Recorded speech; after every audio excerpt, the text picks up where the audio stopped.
Good morning, Mr. Lekota. How are you? Good morning, Service, and good morning to the listeners. I'm very well indeed. Yeah, we haven't spoken in ages, but I'm glad that you've called in. Some thoughts about land ownership sparked your interest. Yes, yeah, I was just listening, and I thought I should just mention to you and the listeners. There is a general assumption, and it's a wrong assumption, that when the 1913 Land Acts were passed, and they confined, especially the African section of the population, to 8.3% of the surface of South Africa. The general assumption is that that land was then taken and dished out to individual white people or white families. That land is resided in the hands of government. Anybody who wanted to get that land had to buy. If it was individual families, they had to buy that land, and so on. I may say without fear of contradiction, the majority of that land is still in the hands of government.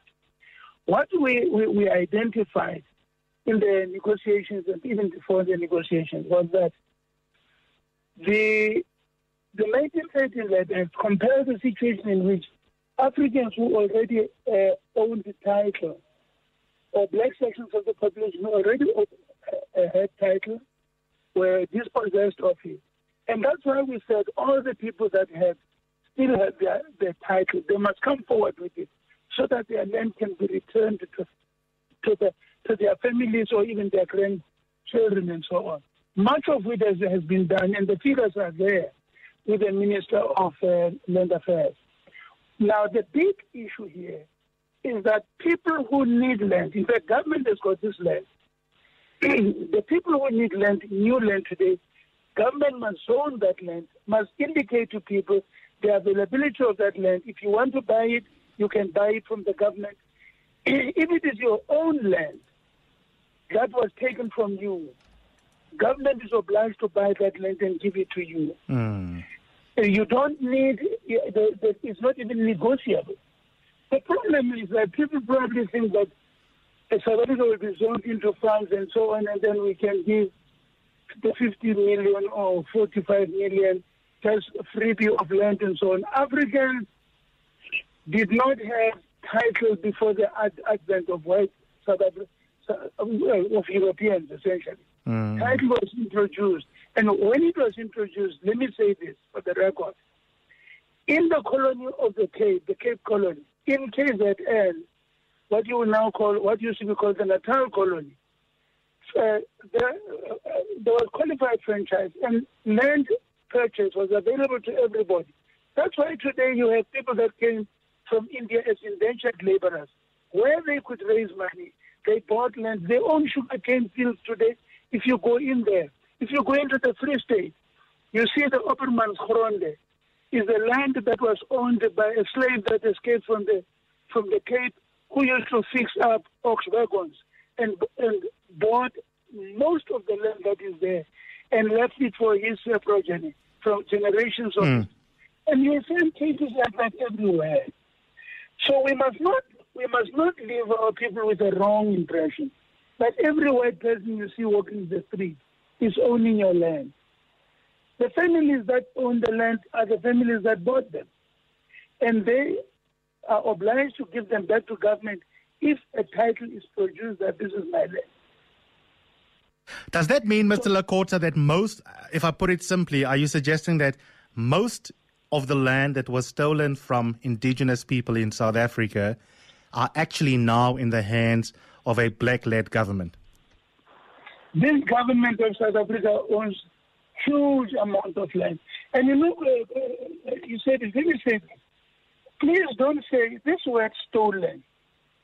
It's a very unfortunate word, When look at the Cape, for instance, how that happened. There was peace negotiated between the Khoi and the Dutch initially, and later on, of course, the English took over that. But there was a title introduced there. Until that time, there was no title. And by the way, we, the so-called Bantu-speaking South Africans, came from the north, from the Great Lakes. We overran territory here which was occupied by the Khoi and the San. There was no title. We just occupied that land. And we're not even the original residents here. You know the people we call Barwa, the people of the South, Baburwa, the people of the South, is the Khoi, is the people we found here. That's why we call them the people of the South. So, geez, Mr. Lekota, I'm flabbergasted. I mean, are you suggesting that language that talks about historic land dispossession as theft is misplaced because in the absence of a legal framework, a colonialist arriving in Africa could fairly just take whatever land they want? Why is a title deed a precondition for ownership? No, today, sir. No, okay, let me put the question to you. Maybe you'll help me. If you took any land in this country, take any land from all the white people, which black families will you give that land to? And which will not get? Because you won't be able to give each and every one of them, of the families.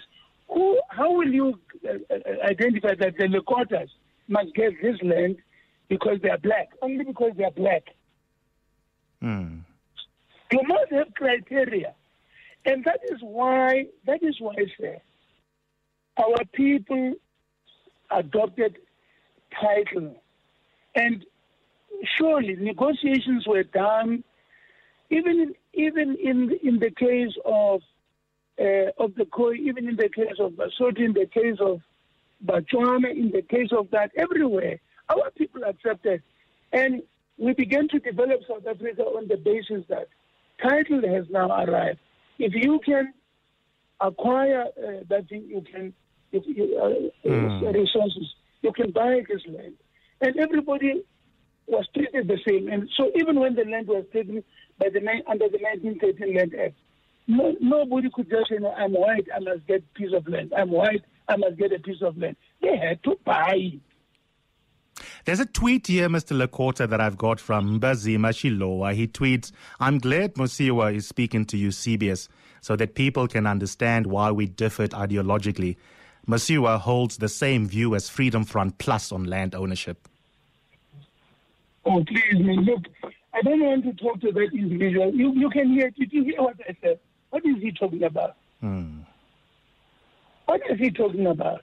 I'm telling you that we negotiated the Constitution to say that where our people had acquired land by title before 1930, those titles are still valid, and those people, they don't have to buy it. They've got to be given back their land because the 1913 Land Act took that title from them without paying them money. You understand?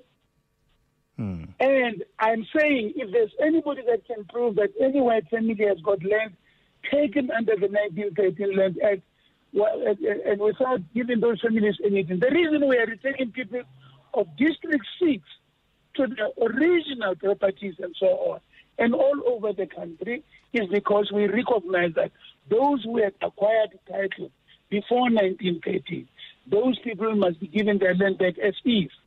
But today I raise the question. Sure, are you going to give Mbazima Shilowa, take anybody's farm and say, just because Mbazima Shilowa is dark complexioned, give him this land? Is that how you're going to do it? If not, which other way are you going to do it so that there's fairness even for all the black families? Give us a method, please. Okay. Mr. Lekota, thank you so much for calling, and I appreciate it. Have a wonderful day. Thank you. It's a privilege, man. Thanks for having me. Bye. Cheers. Thank you, sir. 17 minutes after 10. I wasn't going to take a break just yet.